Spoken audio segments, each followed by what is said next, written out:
We're going to get started with our afternoon program.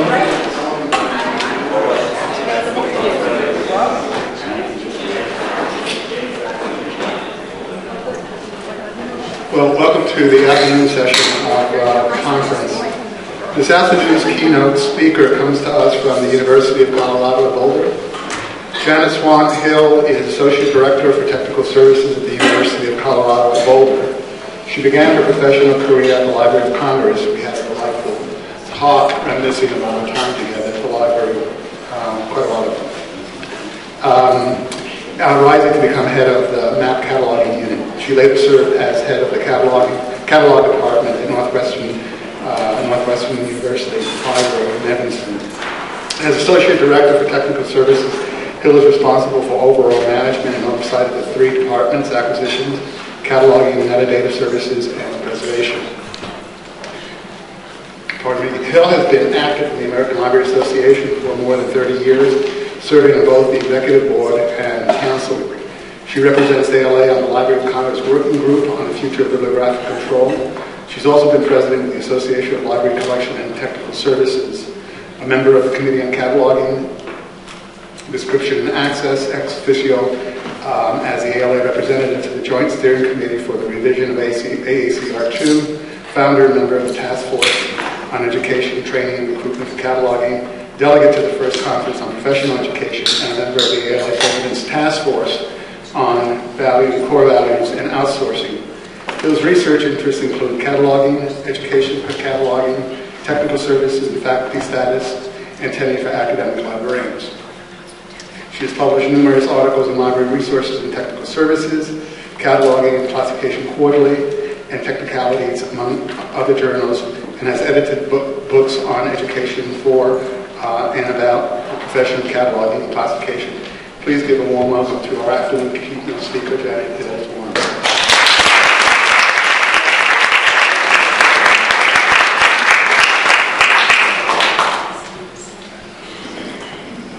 Well, good afternoon. We think we figured out how to make me move forward through the slides, but if I fall a bit, please forgive me. I'd like to say a couple of things in advance. First of all, I'm going to have to read this because I have found from experience that if I don't actually read it, I get too relaxed, and it goes on forever as I put in extra stories and asides. Secondly, since I have the little envied time slot following lunch, from time to time, there may be a little whimsy inserted into the paper. And third, on some of the slides, the print's really small. So if you want to find out what it really says, fortunately, you're going to be able to read the slide later on the website. Or in most cases where the print is small, there's a URL that you could go to find the actual document. Okay, so much for the preamble. In 1994, I gave a paper entitled Cataloging as a Subjective Activity to the Health Sciences Users Group at OCLC. It was, in effect, a paper about ethical issues related to cataloging and the management of cataloging. In the process of preparing for this conference, I had occasion to go back and look at that paper again, and I was surprised to see how well it had held up. So well, in fact, that I realized if I'd just done it earlier, before I submitted the abstract for this paper, I might have been able to dust off that old one, update some terminology, refer to some recent developments, and deliver essentially the same paper. I do find that comforting, but probably it shouldn't have been very startling because it was, after all, about ethics and about values, and those things really shouldn't have changed much. But although I do have a few small bits of that paper in this one, my focus today is mainly going to be on things that really hadn't occurred to me 15 years ago. My entire career has been in cataloging and technical services in research libraries. Up until 1989, my professional service had been primarily concentrated in ALECTS, the Association for Library Collections and Technical Services, or in RDSD, which is what it was called then, the Resources and Technical Services Division of ALA. So my outlook and my experience were both constricted, and my exposure to major issues of concern to other segments of the profession was limited. Beginning in 1989, that began to change when I was elected to what would be the first of 5 terms on ALA's council, which led to a term on ALA's executive board and to other involvements at the association level. Although I have continued to be active in bibliographic control, most recently serving on the Library of Congress Working Group on the Future of Bibliographic Control, gradually my involvement has shifted toward the association level, and as a result, I've increasingly been hearing about and thinking about and dealing with issues that affect the profession at large. Well, through this shift, my impression of how little non-catalogers understand about cataloging has certainly been reinforced. I've also been brought to a not particularly welcome realization of how little people in bibliographic control tend to know about or get involved in the concerns of the profession as a whole. Next time you get your ballot for ALA Council, just take a look and see how few people who have any significant background in the organization of information are running for office.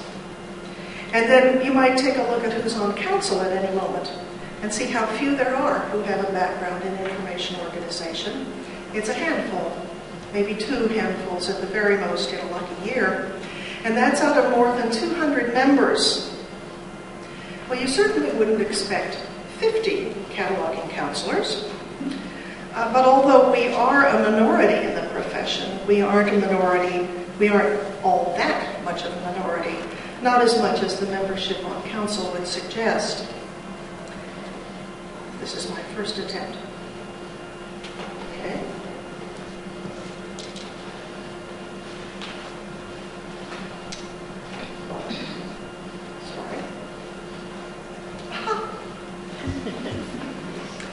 This is the Winchester Mystery House in San Jose, California.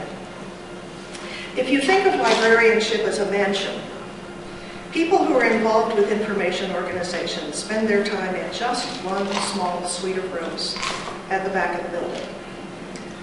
It's the kitchen, it's the pantry, it's the butler's domain, it's the housekeeper's realm, it's the office where the manager does his books. It's a region that we find fascinating, and we know that it's essential. It's a region that absorbs pretty much all of our attention. We rarely walk into the ballroom or visit the parlor.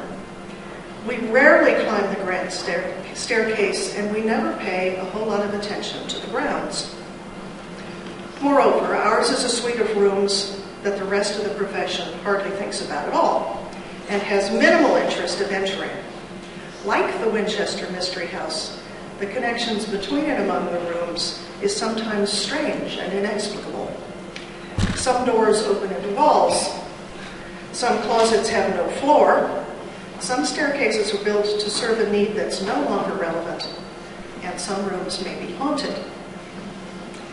But note that it's not just the people in the information organization area who keep to their own apartments. Members of all segments of our profession do the same thing. Most of us, regardless of our specialty, don't walk very much in the grounds. That is, most of us appear to have a depressingly shallow understanding of the ethical foundations and tenets of the profession at large. So was I asleep when ethics were discussed in my LIS program? Was everybody asleep? Were ethics even discussed? Are they discussed now? Oh, we know that everybody who goes through an LIS program knows at some level that we're governed by a code of ethics, if for no other reason that surely everybody gets that little piece of a lecture about what it takes to be a profession, that is, a specialized field of knowledge and a code of ethics. But do we know what's in that code? And would we know how to find it? Would we know how to relate what's in it to what we do? Do we all just forget whatever we learned about ethics in our LIS programs as we submerge ourselves in the practice of our career? Knowing that my own experience in library school is now 40 years old, which is fairly scary, I tried to answer some of those questions by looking at the websites of the ALA-accredited master's degree programs to see how prominently ethics figures in the curriculum. It was not a particularly entertaining slog, but there was one bright spot. This is from the homepage of the iSchool at the University of Texas. And one of my colleagues has suggested that this may be a visual pun, and if so, I think it's a pretty good one. This has no relationship whatsoever to the talk. I just loved the picture. Before I tell you what I found out through this trip through websites, I need to acknowledge the limitation of the search of the websites. These limitations are things that I think are tolerable for purposes of this paper, but they would have to be addressed in a more rigorous form if a more formal study were undertaken. So this is what, these are the limitations. It's based on a visit to the websites. I limited my search to graduate LIS programs accredited by ALA, which means that I did not include courses in the PhD program, and I did not include courses that were designed for a companion program in information science. Although I can read French fairly well, my French was not up to making it through the multiple layers of the Montreal website, and I don't read Spanish at all. So I couldn't do an effective search in Puerto Rico's program. I couldn't find the course descriptions for Queens. And by the time I got through, I was pretty adept at trying to discover course descriptions. So those three programs are not included in the tallies. Schools all have a different style and different degrees of brevity or completeness in their course descriptions. We have to acknowledge that the fact that ethics is not specifically mentioned in a course description doesn't necessarily mean that ethical matters are absent from the course. Syllabi would certainly have provided a more detailed idea of what's in a course, but I only consulted syllabi that were very readily available, which wasn't often, and also when I felt a need. And I have to admit that for those syllabi that I did finally look at, they weren't very helpful either. There is, of course, no way to tell what might be covered by a course called Special Topics in X. One might hope that some of them would be about ethics, but I kind of doubt it. The word principles, which is used in a lot of course descriptions, is generally used in the sense of theory rather than in the sense of morals or ethics. So I didn't interpret presence of that word to indicate content specifically about ethics. I considered courses in intellectual freedom to be quite different from courses in ethics, and I also excluded courses in diversity and courses in globalization, even though just like intellectual freedom, such courses almost certainly, one would hope, include the discussion of ethics or ethical matters. And finally, although I did read the descriptions of all courses in information organization and all descriptions of ethics courses and of foundations courses, as well as the descriptions of those courses that seem most likely to include ethical content, my reading of other course descriptions tended to be cursory, so it's possible that I may have missed a stray course or two that mentioned ethics. Taking into account these limitations, here's what I found.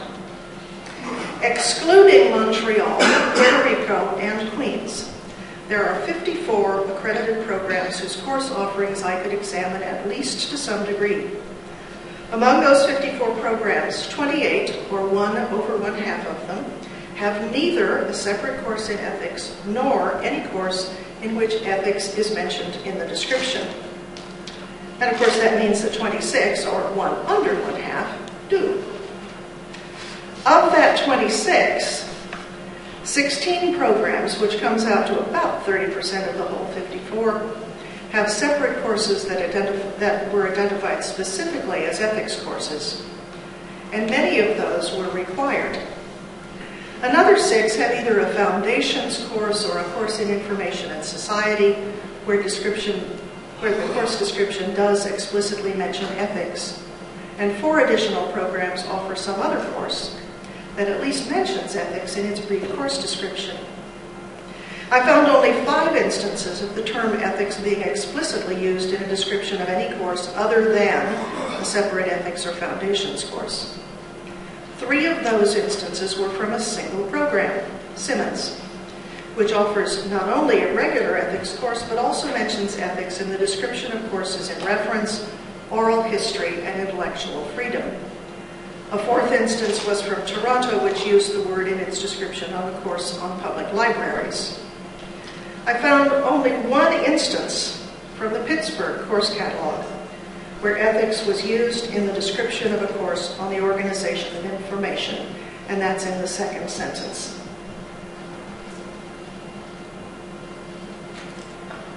Western Ontario associated values with the organization of information as it related the objectives of its organization course to the overall objectives of the program. And this may actually be a cigar, but I didn't include it in the tally.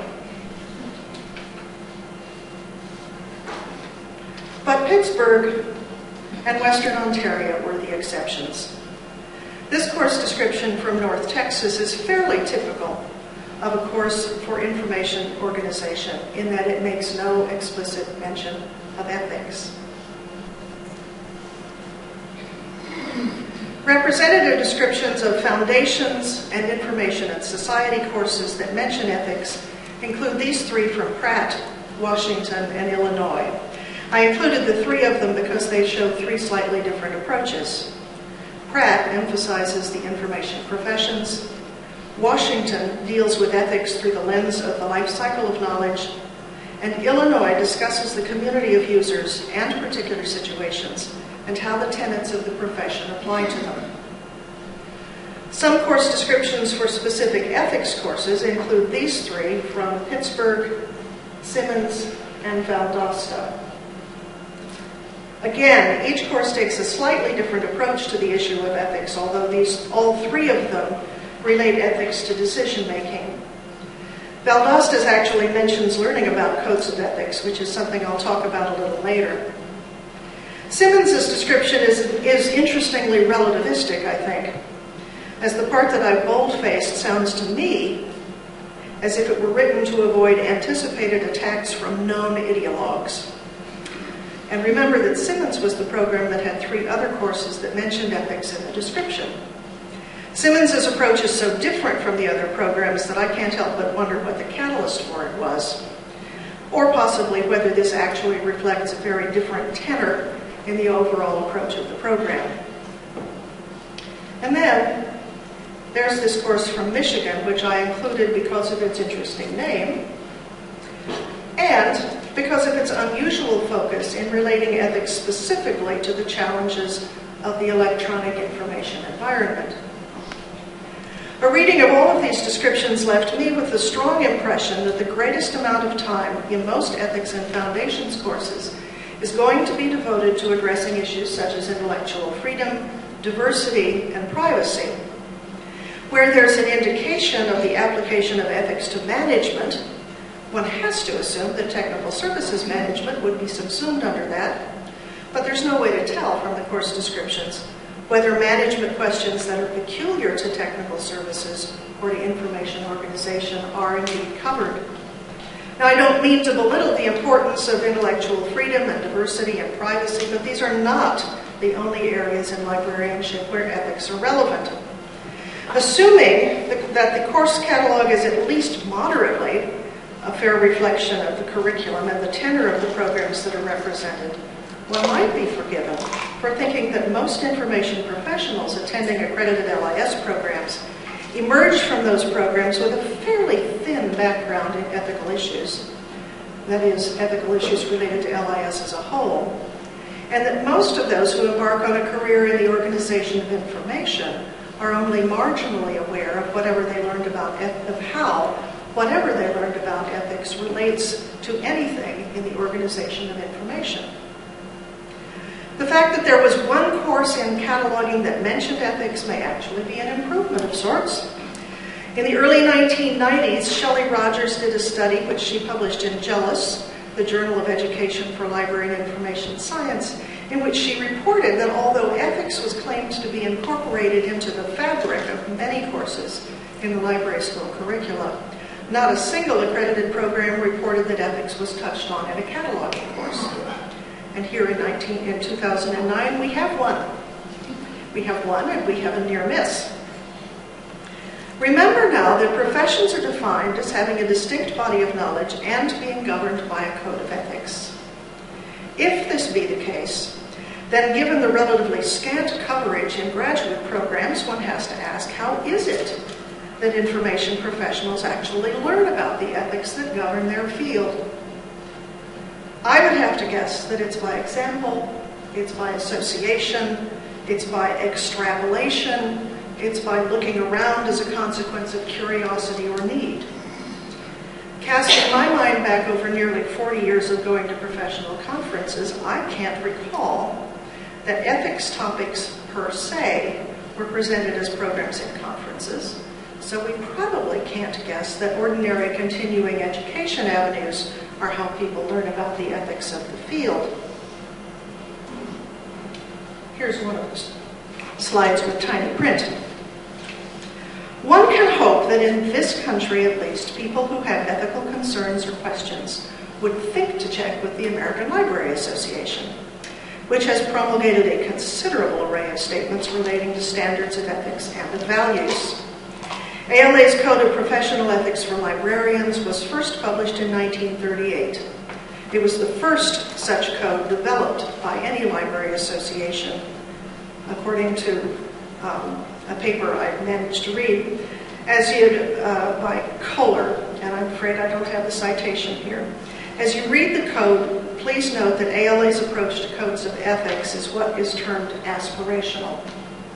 That is, this code and the others that I'm going to mention are written in terms of ideal behaviors that people should aspire to. They don't impose rules, and they offer no sanctions. Reading this document with information organization in mind, you can see that we are there. We are right up there in Roman numeral 1. We provide the highest level of service to all library users through appropriate and usefully organized resources.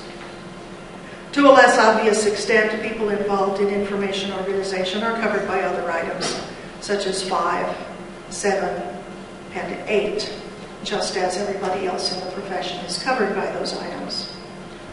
Along with the Code of Ethics, ALA has another very general document about values called the Core Values of Librarianship. What's on this slide isn't all there is to the document. Underneath it on the website, there appears a list of paragraphs, one for each of the bulleted values, along with a brief quotation from relevant ALA policies, with a reference and a link to the full policies themselves. I have to say that I was on the first Core Values Task Force, which presented a set of core values to council, which they did not approve. We had created ours small enough to fit on a poker chip. So they put together a second task force, which came up with this somewhat longer one.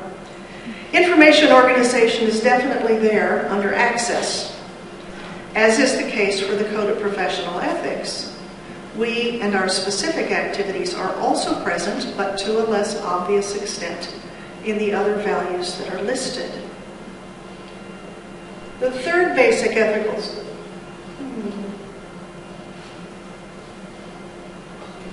There we go. The third basic ethical statement would be the Library Bill of Rights.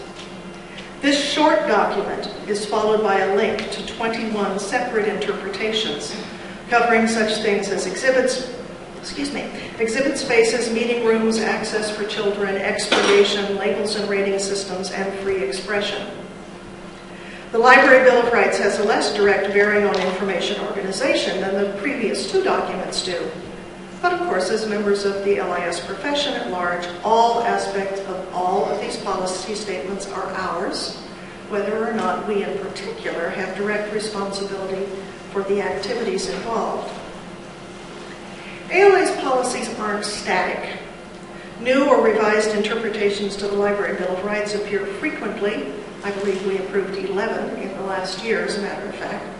And other new policies are created as needed.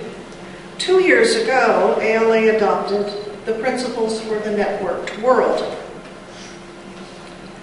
A reading of this document reveals many areas with which those engaged in bibliographic organization have important connections, especially but not only items 1, 7, and 9, that is, values, continuous learning, and the importance of standards.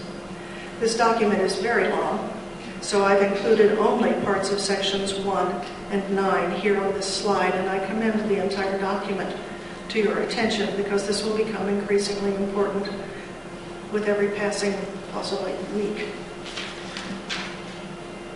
The final general policy that I'm going to mention is the newly approved Statement of Core Competences of Librarianship, and no, there is not a typo in competences.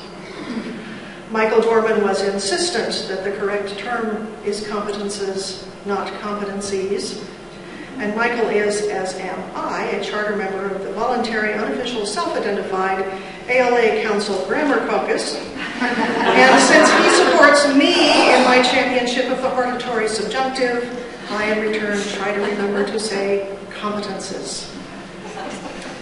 Although the core competences state document is not a statement of ethics or values, it reflects the profession's ethics, and ethics are specifically mentioned as being part of the basic knowledge that should be possessed by all persons graduating from an ALA-accredited master's program in library and information studies. Its first section is devoted to foundations of the profession, and item 1A says that everybody needs to be acquainted with and be able to apply the ethics, values, and foundational principles of the library and information profession. Again, this document is also very long, so I've included only parts of sections 1 and all of the section that relates specifically to information organization, which is depressingly very short. After having looked at the basic codes of ethics and ethics-like statements that govern our field, and seeing the degree to which information organization and the management of those activities have to be read into them, rather than being explicitly stated, the question does obtrude itself. Do we need a separate ethical code for information organization? Would having such a code increase awareness of and adherence to the ethical principles that have a special bearing on our operations?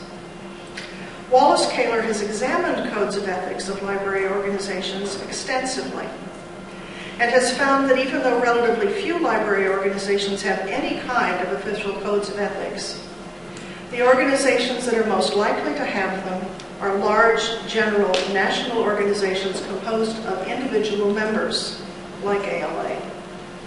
Subnational organizations, organizations of limited membership or membership by institutions, and specialist organizations that may be focused on a particular subdiscipline, activity, or type of library are very unlikely to have developed a code of ethics. This is so common that there must be a good reason for it, and I can think of a couple. First, although I once rashly stood on the floor of ALA Council and thought that I could create a statement of core values given about a half an hour, and for my sins was appointed to the first task force assigned to the work. The process of creating a code of ethics is arduous, it is contentious, and it is messy. Secondly, it's probable that many of the subnational and specialist organizations regard themselves as being guided by the codes of ethics of their national organization, and that they are thus freed from the obligation to create one of their own. In any case, one has to wonder whether having a separate code of ethics would increase the divisions that already exist between the field as a whole and the subdiscipline of information organization. At this point, I'm going to note that this paper has behaved like most that I write. That is, it's wandered some.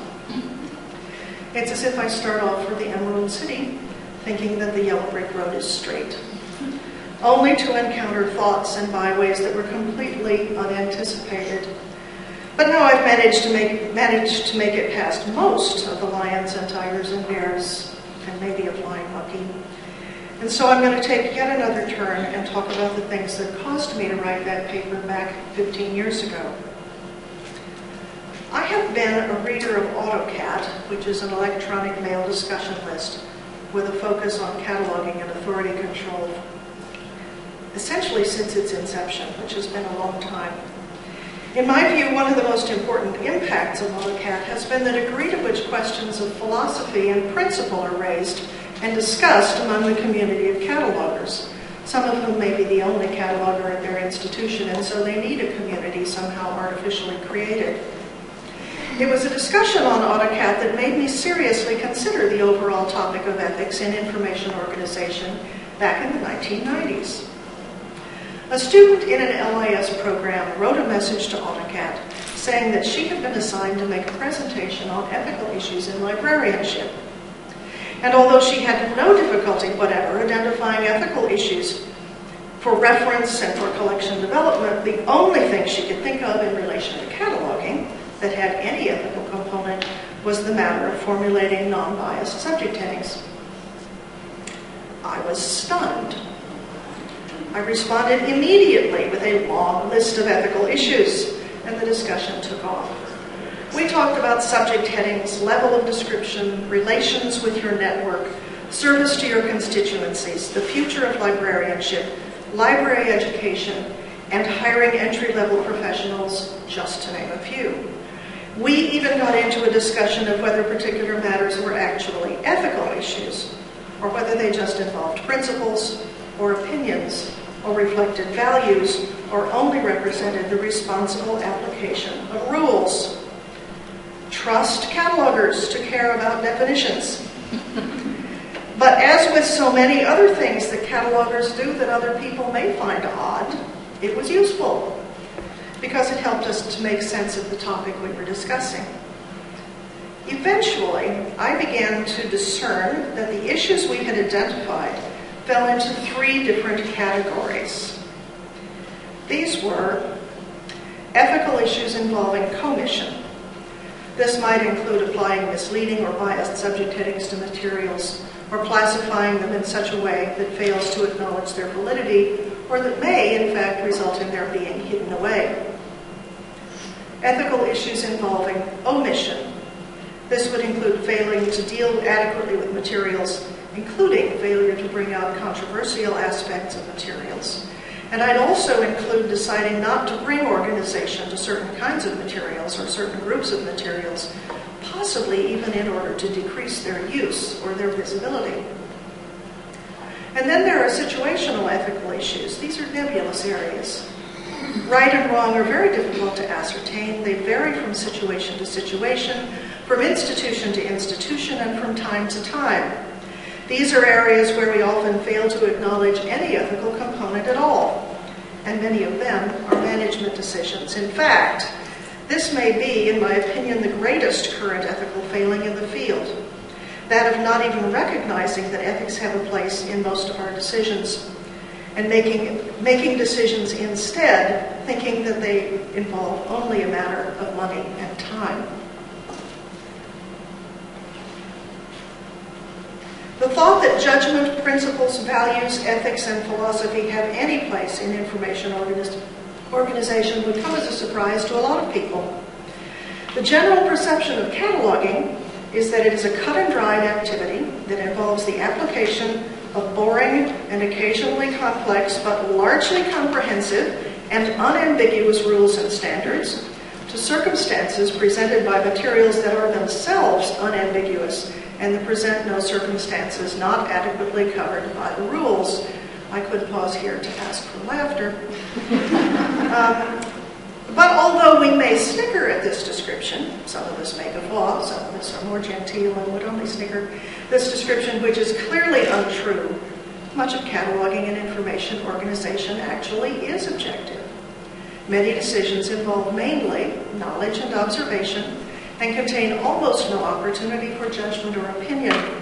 Similarly, most processing operations have a set body of routines which, once learned, can be followed without conscious thought. But although the simple decisions that are made and the autonomic actions that are taken are vast in number, the decisions that have the greatest impact in terms of time and money and in terms of access afforded are those that involve the exercise of judgment, the development of opinion, and the application of a system of values, principles, or ethics.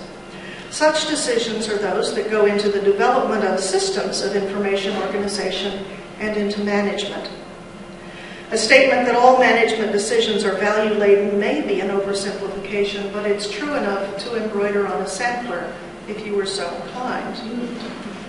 For example, a decision to limit the number of added entries in order to save money is a decision that places greater value on money than on access. A decision to use LC or vendor copy without examination or modification in order to save money and time is a decision that values time and money over accuracy.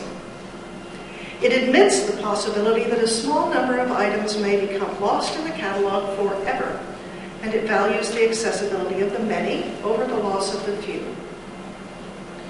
A decision not to contribute some records to the network is a decision that values service to local patrons over service to other libraries and their patrons.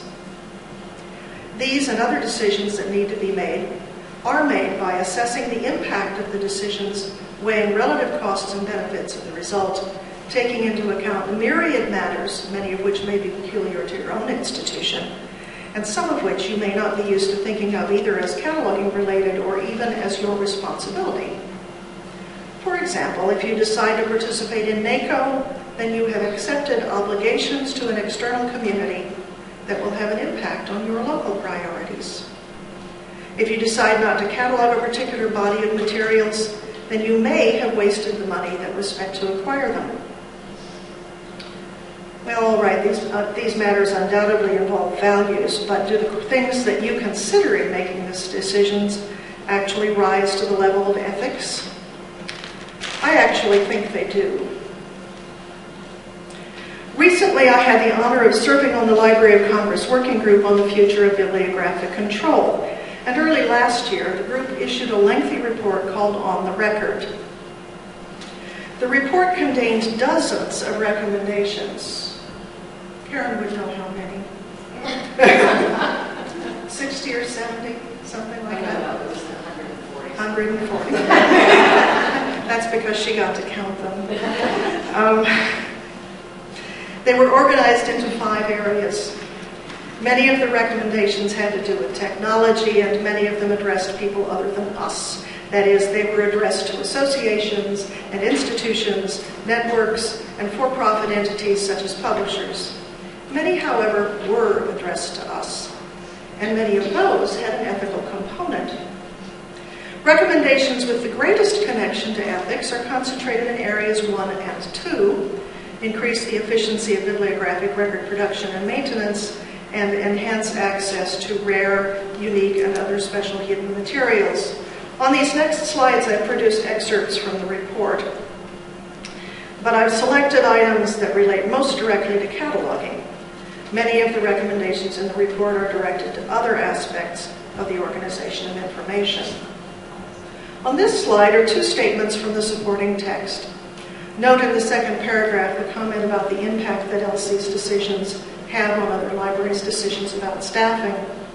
I'm not going to talk about staffing and hiring decisions today, but there are a number of very troubling ethical issues that arise from both of these things. The next slide shows just a few of the specific recommendations from Section 1 that have to do with the sharing of effort, and please note the heavy use of the word responsibility, which I have bold-faced. The second section, which is concerned with rare, unique, and other special hidden materials, shows the same theme, that of accepting an obligation to share in the effort involved in organizing and providing access to information resources. When I wrote my paper back in 1994, I spent a lot of time discussing ethical aspects of 5 cataloging-related topics, which were abbreviated cataloging, obligations to others, authority control, appropriate utilization of personnel, and believing that only you are right. But as I got farther into this paper, and especially as I considered the work of the LC Working Group, I concluded that all of the topics that I touched on in that previous paper could be considered under a single heading: the obligations that we as individuals or individual institutions have to others. You may notice I've speeded up. That's because I got my 10-minute warning. Librarianship is an almost archetypically cooperative discipline. There's no way that any of us could succeed at our missions without the willing and concerted efforts of others in other institutions. Our cooperativeness finds form in the creation and willing adherence to common standards, in sharing our materials through interlibrary loan, electronic document delivery, and other mechanisms, in sharing information about our materials, starting with publication of finding guides and the creation of catalogs, and going through listing holdings in bibliographic networks and enabling distant access to our catalogs. And it finds form in our sharing of our work, most notably through contributing to bibliographic networks, engaging in cooperative projects such as CONSER and PCC, and also through the work we do in groups, in professional organizations and consortia. Although we may derive direct financial benefit from engaging in some of these activities, in general the benefit is less direct. And if we were to cost out individual items and individual efforts, it would be difficult to prove that the benefit derived is equal in money or the money equivalent in labor to the effort we put forth to gain it. Only in the aggregate, when all of our operations are considered and when the benefit to users is included, can we be considered to gain as much as we put in, and even then it has to be largely a matter of faith. In fact, if you think about it, the library profession is set up on almost communistic lines, from each according to its ability, to each according to its needs. And the scary part of the whole thing is it's on the honor system. When any institution decides that it cannot afford to do full cataloging for its materials, or when it decides not to contribute records to its network, when it decides to wait for copy for materials instead of cataloging them itself, when an institution decides to reduce its cataloging effort and staff, and to replace that effort of staff with the unpaid or incompletely compensated effort of staff at other institutions, then that library is welching on the obligations that it has to the profession. It's taking unfair advantage of the work and willingness of those who continue to put forth full effort, and is adding to the workload of those who are still living up to their obligations.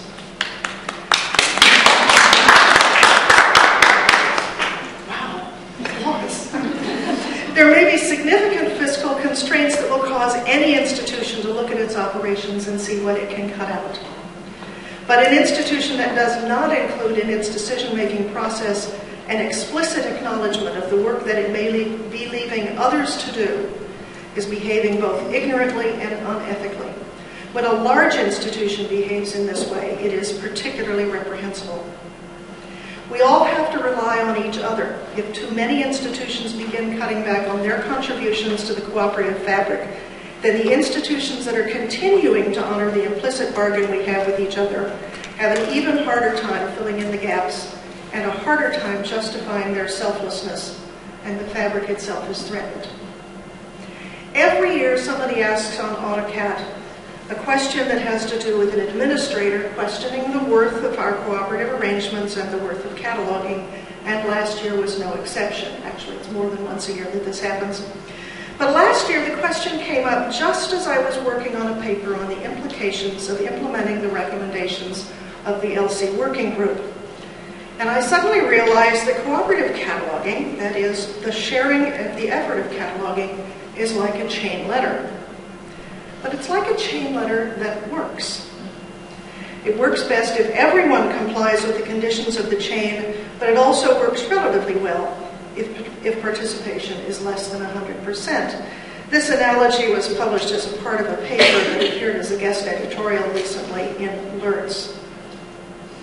You get a message that says, you put your name on the list below and send a copy of this message to a certain number of friends and send a pair of crazy socks to the person who's at the top of the list, and in just a few weeks you'll get 50 pairs of socks. And of course, if everybody followed all the instructions, you would get those 50 socks, and all you had to do was send one pair and forward the mail. On the other hand, if you don't follow the instructions, and almost nobody else does either, you get no socks. And the person who actually does follow through also gets no socks. Cooperative cataloging is what happens when we all forward the messages as instructed and send that pair of socks. After a while, we get dozens and dozens of pairs in return. Cooperative cataloging works because nearly everybody is contributing socks. There are some people who just forward the messages and don't send socks, and they reap the benefit of all of the other people who actually do.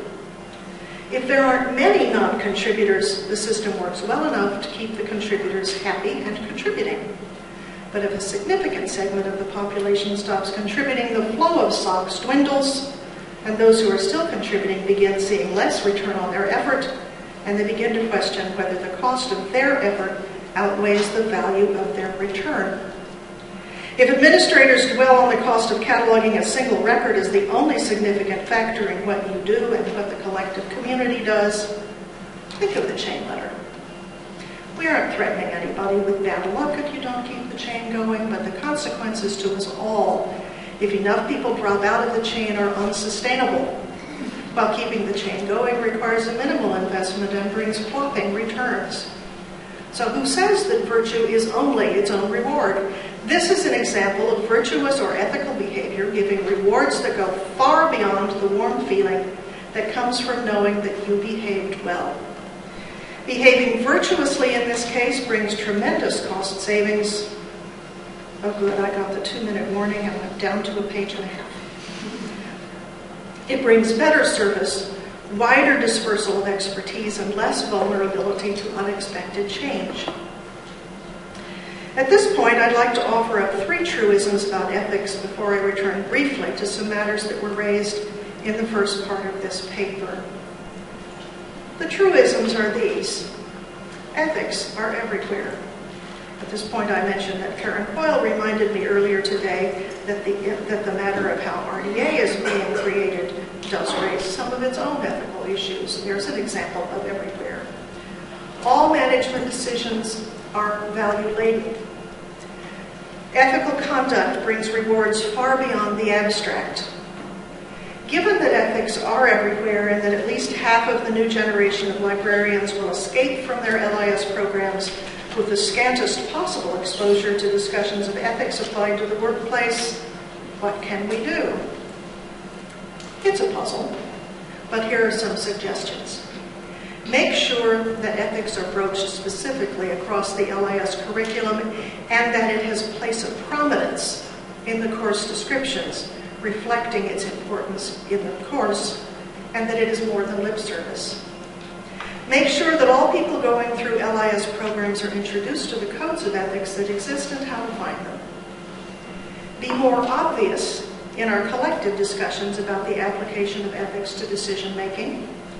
Be especially aggressive about articulating the ethical context of decisions made in some of the less obvious areas of the field, places like information organization.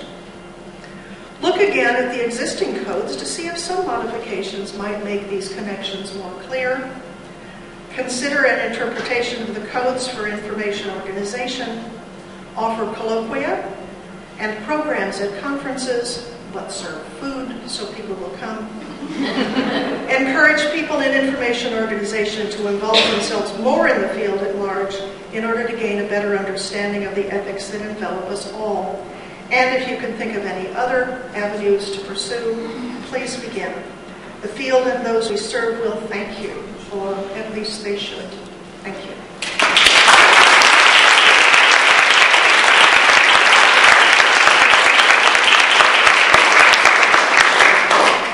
Good time for questions. Gentlemen in the back? Yes, ma'am. As one who experienced something like lived the profession and recently now, and of life and philosophy, and my first professional publication was a review of John Bell's musical self-examination, which is basically questioning professionalism in the field and the fact that if we are professionals, then that has a serious implication about our ethics. And I see one, I guess maybe you're being more obvious in our collective discussion about the application might fit. But one thing that I'm struggling with is much of the dialogue in our field about what is or is not professional prevents us from, I would say, from being ethical and in fact is unprofessional. It's used to squash discussions of the kind of, not naming names, but I might be at a certain library that, I love your words, it is ignorant, unethical, and because it is big, it's reprehensible, but it doesn't fulfill its duties. But I can't discuss that in public, because then I'm a professional. I may not get a job in the next place because they know that I've taught the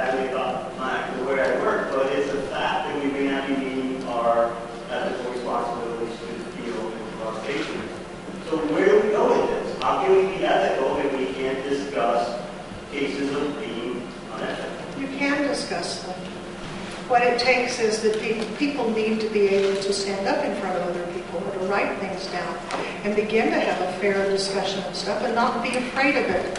As my other volunteer activity, I'm a figure skating judge. And figure skating judges also are, actually they're paid less well than librarians because they're not paid at all. But they operate in a culture of fear. That is, nobody dares say anything because the people who are in control of whether you get an appointment or whether you get assigned to a plum competition, you're afraid that they're going to take it out on you. Librarianship honestly doesn't operate that way. You can say almost anything in front of almost anybody, and as long as you say it in a well-modulated way and don't appear to be picking fights unnecessarily and aren't directly insulting, librarians will put up with almost anything.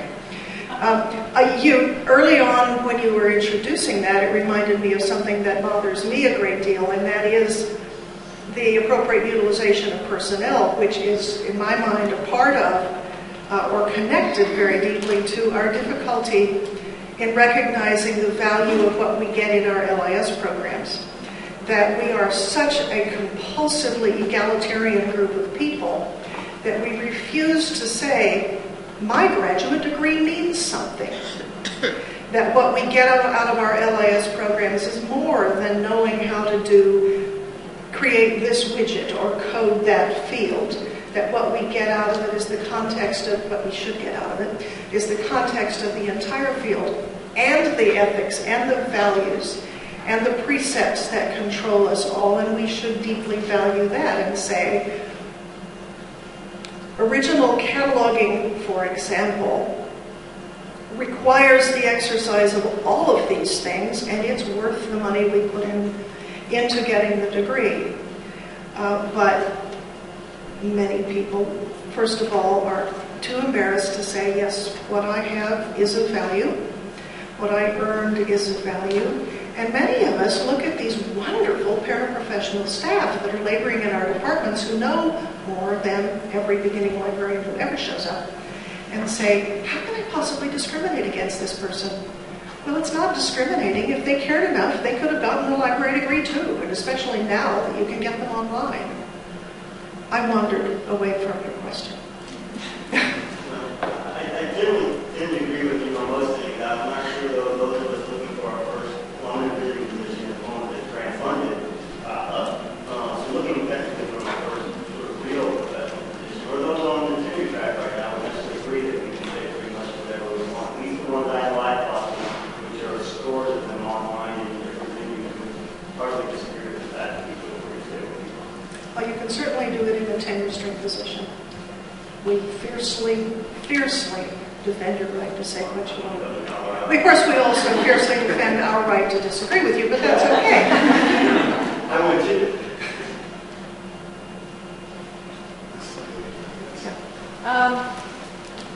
One thing that, by the way, I agree about paraprofessionals. There is a very difference between a professional cataloger and a paraprofessional cataloger that is hard to quantify, I think.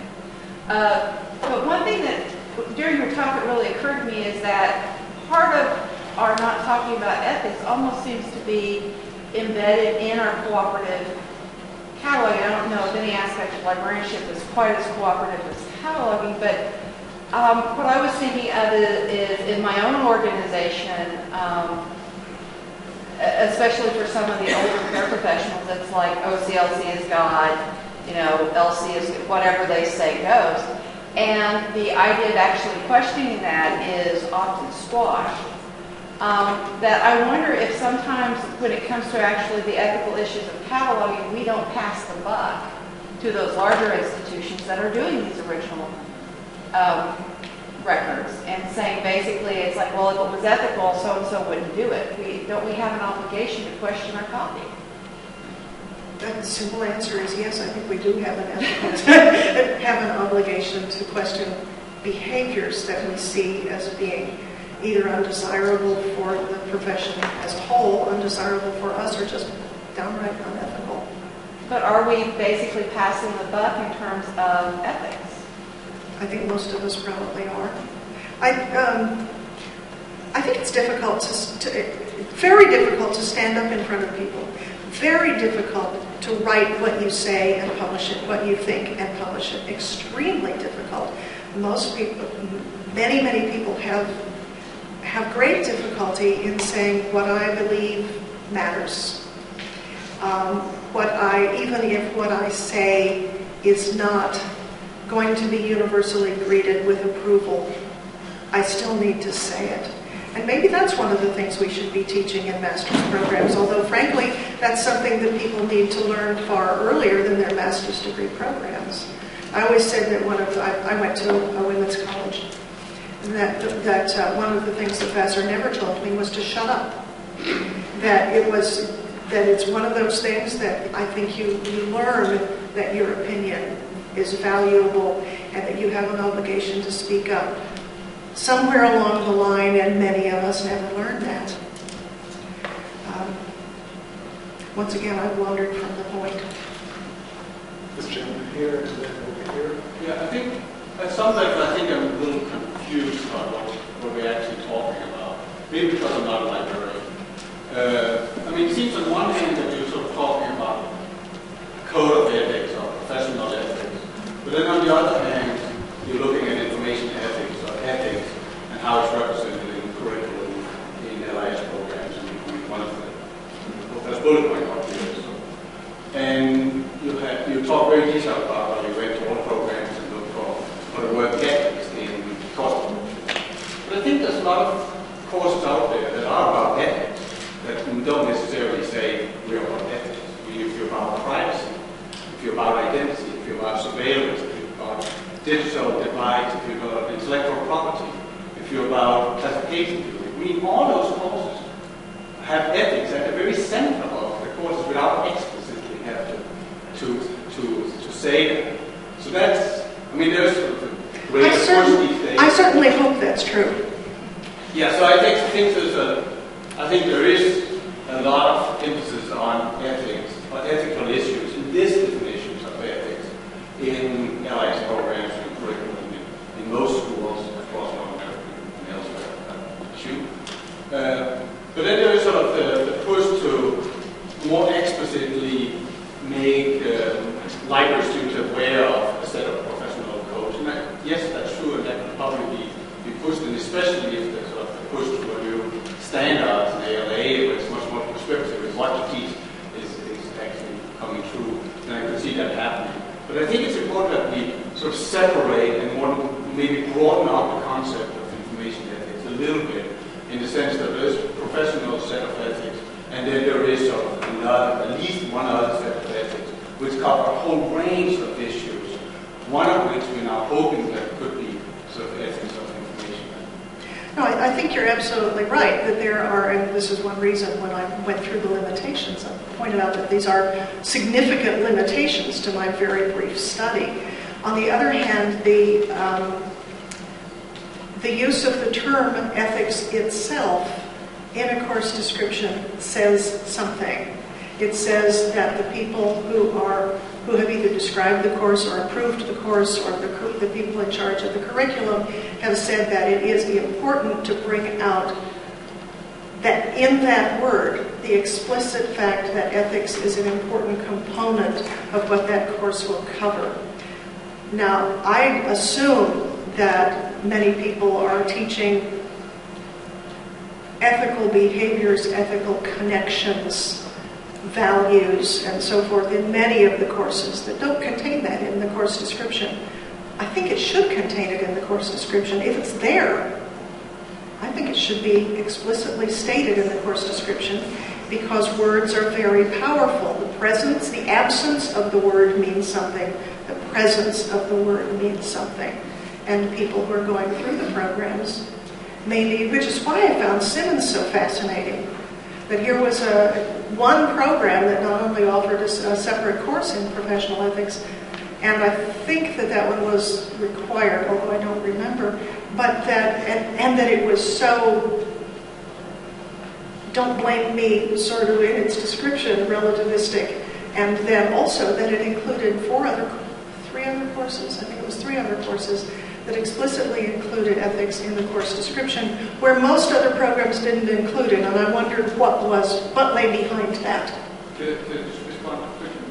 So I agree with you that words are important, and I think one of the hesitations I would have in putting ethics explicitly near my course descriptions is that I actually don't know anything about ethics. I can claim to be an expert in ethics and teach ethics as it's used as an philosophy. There's a whole branch of philosophy that deals with it. What I can talk about is the moral and the value judgments that one makes when you name something or when you categorize something or when you classify something. But I'm not sure that that's ethics. I'm not sure that it isn't ethics. And if you limit your discussion of ethics to the theory of ethics in a philosophical point of view, nobody will take it anyway. So. 2 more questions? I can stand up because I'm short too. One of the things that we're not talking about, but which we are talking about, which the gentleman back here brought up, when we talk about ethics, when we talk about intellectual freedom, when we talk about the things that we actually do, we never talk about intellectual authority. And yet intellectual authority is the umbrella for, I think, all of these concepts. And from my frame of reference, because I think a lot of the intellectual authority from the profession draws from the ability to take on the concepts of language and knowledge that are embedded in the catalog. So my question is, why aren't we discussing intellectual authority and then bring in the ethics of that, and bring in the intellectual freedom, which is the exercise of intellectual authority in every community. So that's where I see all this kind of coming together. So I hope you're not asking me why I didn't. Oh, no. I'm being rhetorical, if I may be, Good. which I know is another school of philosophy. But that, we can look at, there is an overarching concept that I think incorporates a lot of these and brings them all together and enables us to be active professionals as opposed to passive. One might hope that is broached in some of the dedicated courses on ethics that find their home in LIS programs. I can't vouch for it, but that would certainly be a place for it. Last question, David? Yeah, I kind of have a considerable feeling for Mark's position that I think catalogers or librarians without tenure have a lot more trouble than you may imagine in a supposedly tolerant library world. And just one case which I would mention in my institution, we used to have catalogers for Persian, Turkish, and another for Arabic, and another for Slavic, and another for Romance languages, and another for hieroglyphs, and another, and so on. We have one of the finest Middle Eastern programs in the world, and now, after the departure of our last Middle Eastern cataloger, we have 15 hours a week student worker to do Arabic, Persian, all the Turkish languages, as well as Hungarian. And I had the option of either revising his work and checking his work on all of those. Well, I had tenure, so they couldn't fire me. But you can imagine the other option was not a pleasant option. But part of it meant that someone who knew none of those languages or none of those fields would be revising all that work. The ethical dilemma that I found myself in was someone who was utterly incompetent to do that, to take responsibility for it anyway, or to simply throw up my hand and say, I cannot ethically accept this responsibility. Now, I had tenure, so I had a terrible dilemma, but one of the dilemmas was not being fired.